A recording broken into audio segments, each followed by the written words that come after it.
Hello and welcome to another edition of The Nation. I'm GERARD. Mohammed SEDEK Jantan joins us today. He's an investment strategist and country economist at IPPFA. Sadrian Berhad. We look at Malaysia's Q3 GDP performance, what drove the growth, what slowed it, and what these numbers really mean for businesses, investors, and everyday Malaysians. SEDEK, thank you so much for doing this.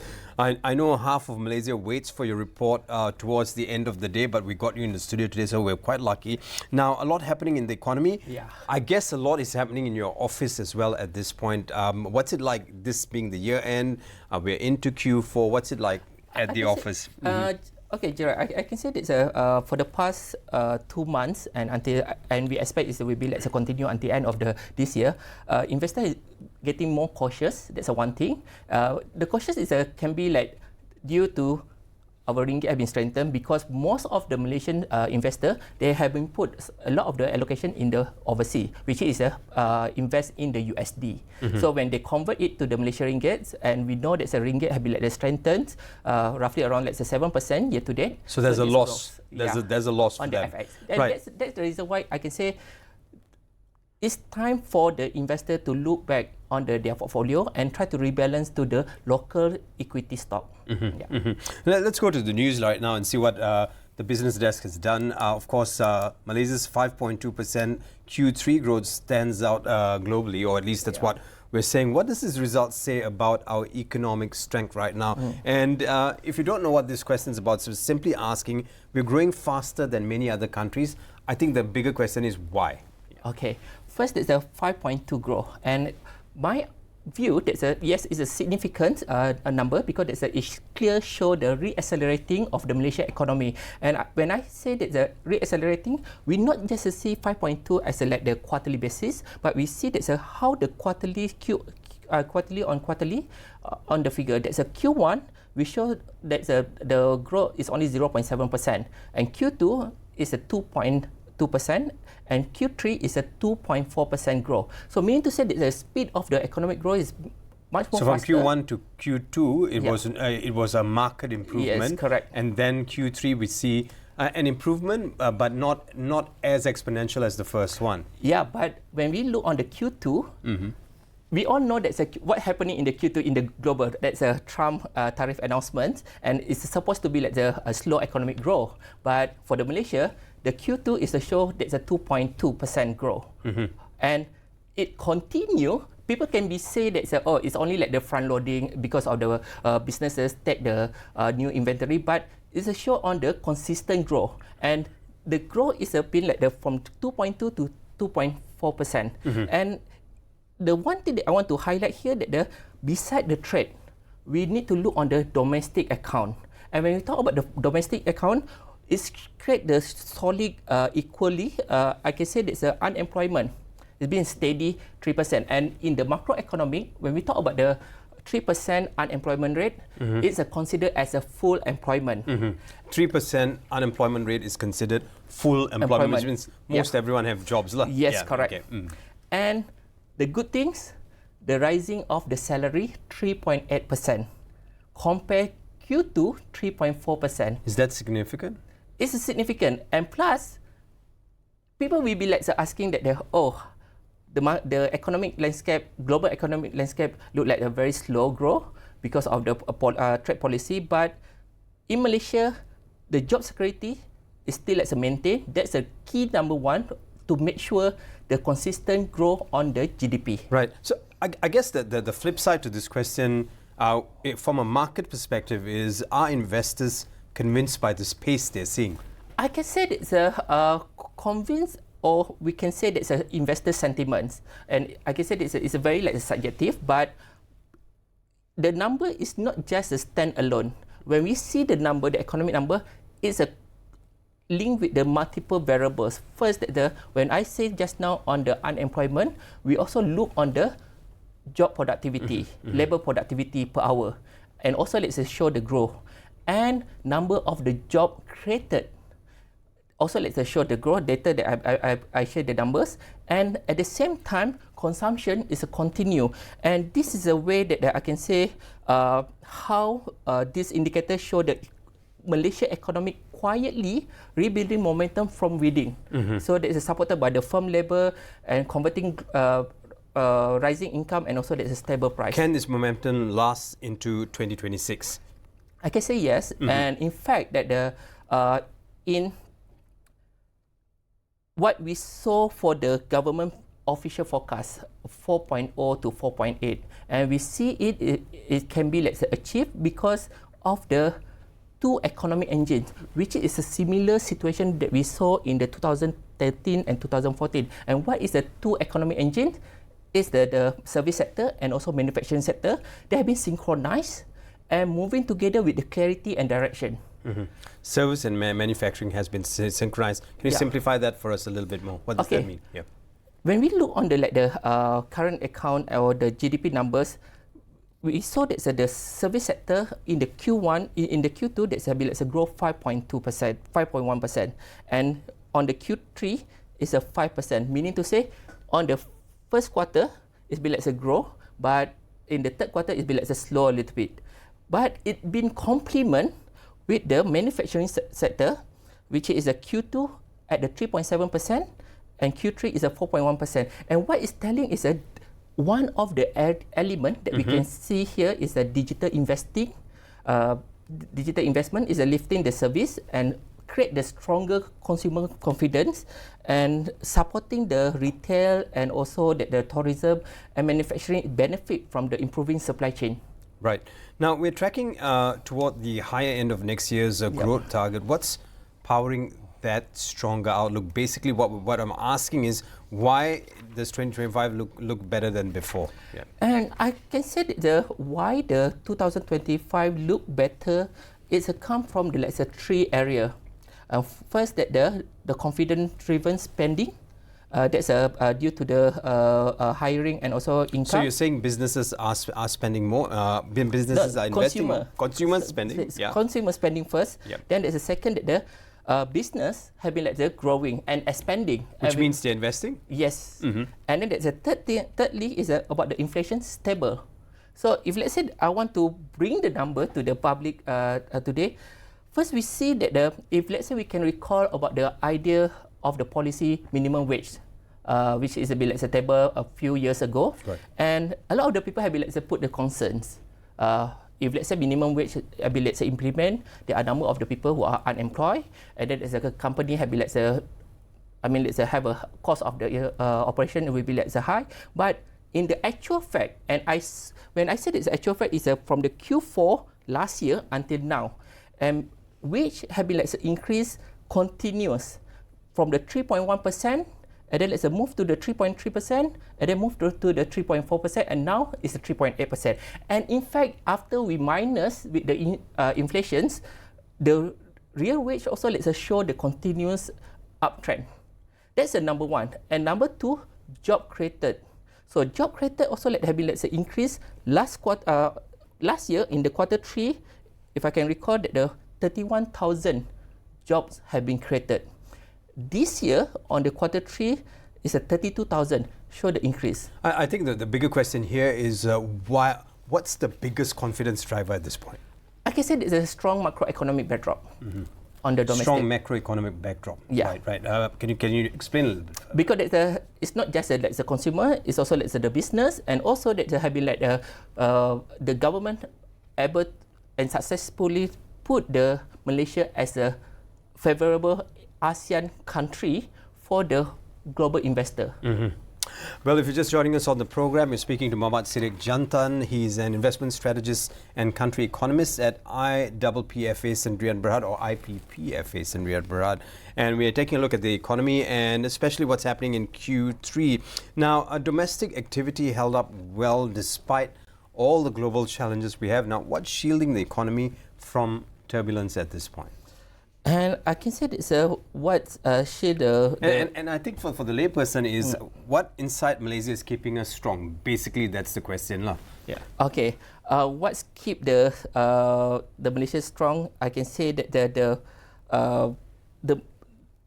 we see that the impact of the economic Madani frameworks That is where in the most cases, if let's say we do the analysis for the public policy or the socio-economic policy, most of the time when the socio-economic policy have been let's say implemented, it will be let's say direct give the impact to the public, to the target group.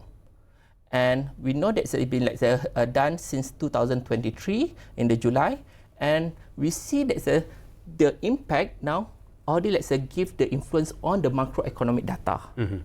Meaning to say, like for example, when we talk about the provide the cash and out, and we know that when we talk about the cash and out, is give more on the targeted group who have the highest spending velocity.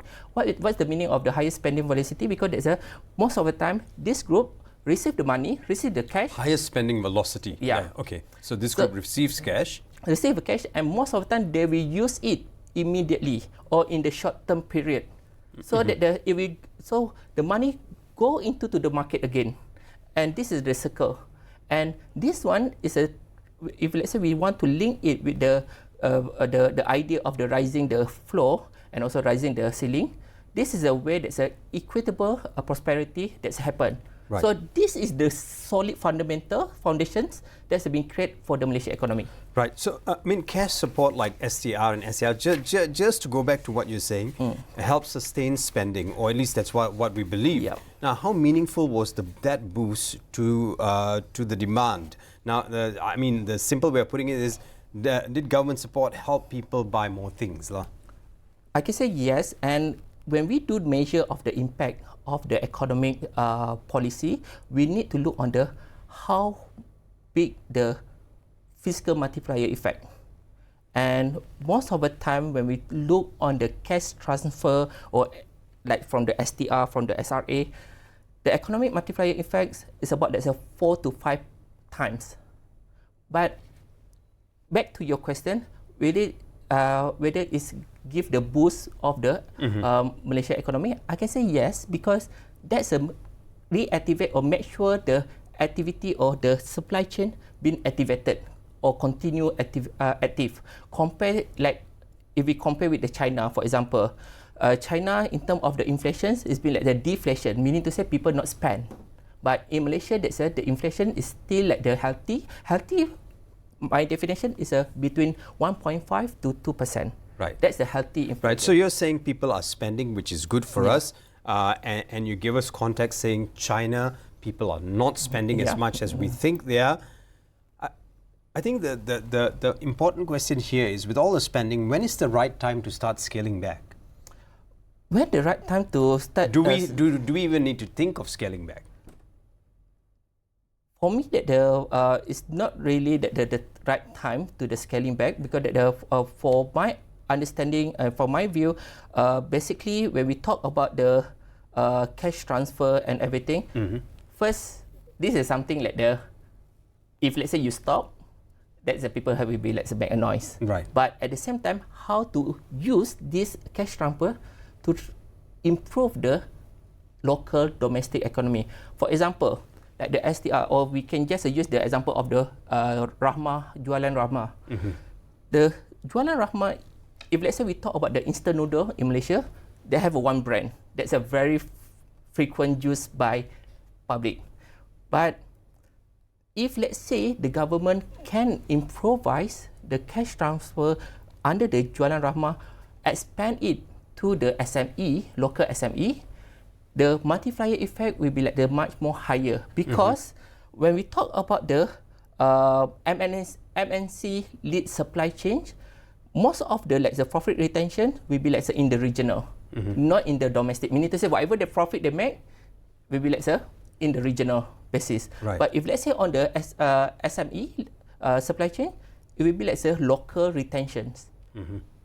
Now, for those of you joining us, or if you're just currently joining us, and if you're confused what you're looking at, this is not the 𝐓𝐇𝐄 show. Mohammad Sidek Jantan joins us today. He's an investment strategist and country economist at IPPFA Sendirian Berhad. Now, here's the big question, and be honest with me, okay? Now, between consumption, investment, and government spending, who carried the economy most in Q3? Which part of the economy did all the heavy lifting for us? Like, that's basically what I'd like to know now. Yeah. If I can rank it, the first, private consumptions, and in the quarter 3 is a contribute about it showed it's a 5% growth compared to the quarter 2 is only like the 5.3.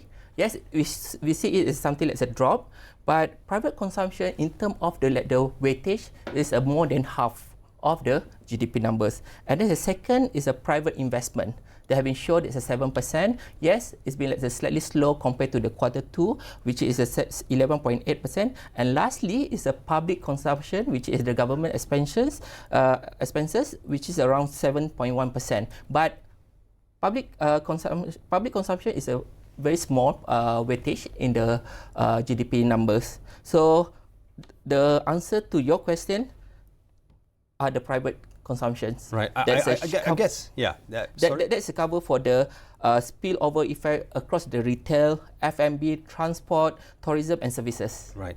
Now, for the market, will private investments, you think, take the lead in 2026?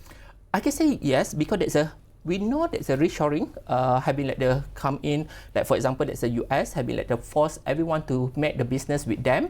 But when we look on the ASEAN, and we know that when we talk about the ASEAN, is the hub of the manufacturing.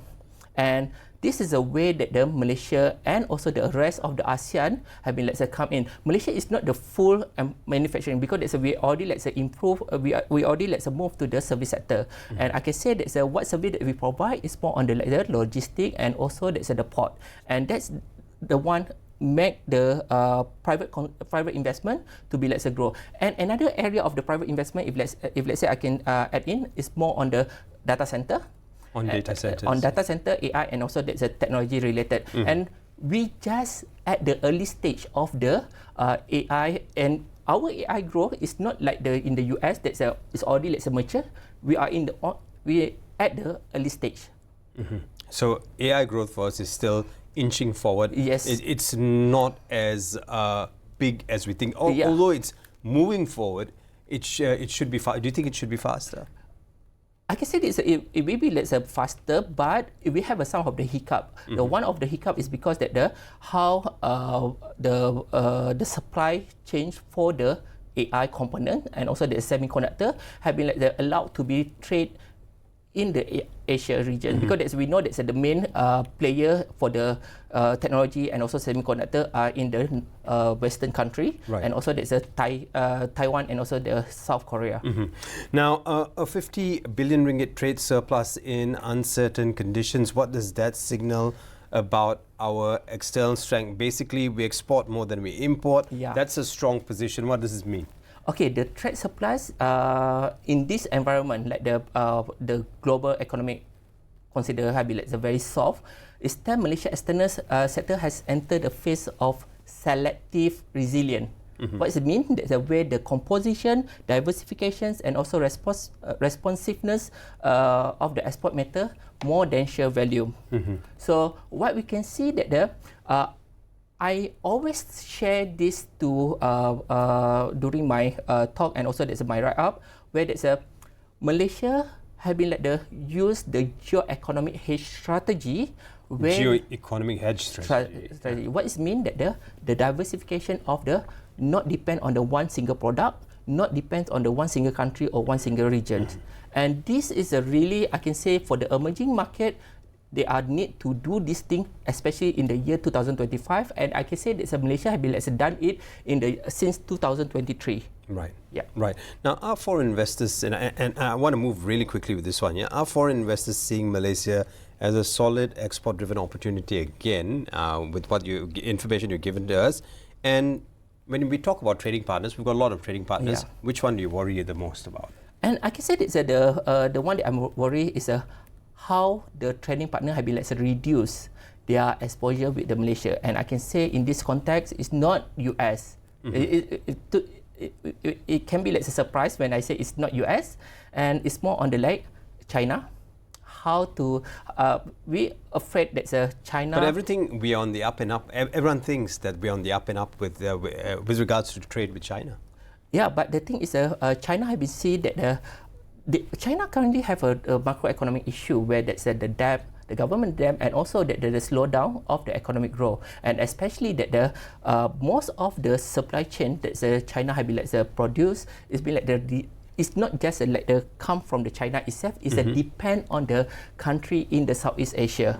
And I can say that the China will be start to reduce their exposure in the Southeast Asia and looking for the other regions to have a more, I can say that's a stable supply chain. And that's what I'm worried, because when we talk about the China, they have the opportunity to expose or explore the market in the Middle East, and also that's in the Central Asia. Now let's come back to Malaysia and let's talk about fuel subsidies like Budi Madani, RON 95 are helping keep headline inflation down. Why is that effect important right now? So basically the question is, cheap petrol lowers delivery costs, so everyday prices rise slower. At least that's a question now. Why is that effect important right now? Okay, I can say that for the trade for the what you call it, the Budi Madani, the RON 95, basically the headline inflation now is considered as the stable 1.3% for the month of the October, compared to the September is a 1.5%. And if let's say we look on the inflations, the headline inflation, the one of the biggest factor was the decline in the fuel and also electricity price. And this fuel and electricity price, I can say that roughly around 10 to 12% in the CPI basket. And let's look on the why this, if let's say we compare, we have the core inflation, which is a 2.2. We have the headline inflation is a 1.3, and we have the inflation with the fuel is a 1.5. In fact, it shows that after we remove the inflation with the fuel and also the utility, the headline inflation, which is what the consumer feel now, is still stable at 1.3%. Right. Let's take a look at the 13 MP new priorities under the 13 Malaysia Plan and 4th Madani budget. Where do the early opportunities emerge? Which sectors and jobs do you think will grow next? Okay, first I can say that we expect the major push in the high value sector. That's basically when we look on the RMK 13, it prioritizes the digital infrastructure, and which is, if let's say you can recall back on your first question or second question, that the digital infrastructure have been create the service sector to be boom and complement the manufacturing. So that when we talk about the digital infrastructure, is include the data center, E&E upgrade, electric and electronic upgrading, and also there is renewable energy, and we can link it with the NETR, and also that's advanced manufacturing. So that's the major push for the RMK 13.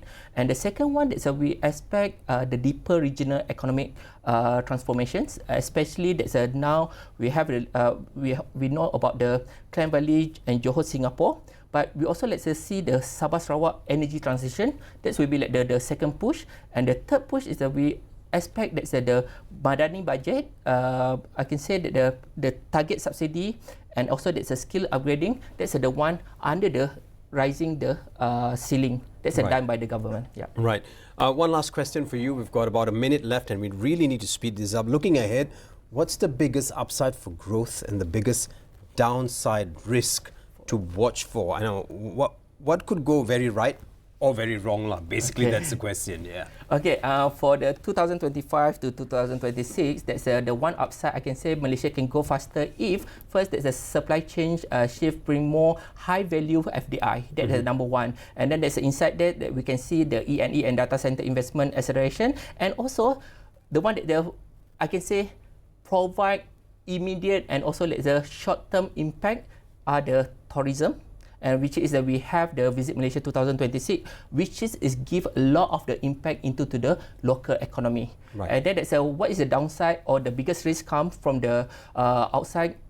I can say that the global trade tensions and also there's a tariff shock. This is the way that I can say when we enter to the Trump 2.0, we should expect there are number of the new policy will be introduced. It's not just the Trump tariff, but also will be upcoming number of the policy will be introduced, and also the weaker demand from China or from the US. Right, and we're not even talking about supply chains yet, and we have to stop at that. If you want to find out more about what Mr. SEDEK Jantan, Encik SEDEK Jantan does on a daily basis, you can go to our website, that's bernama.com, and in our business stories is always furnishing us with reports, and you can find his daily report there. He's an investment strategist and country economist at IPPFA Sdn Bhd. Now the numbers are clear, the interpretation matters.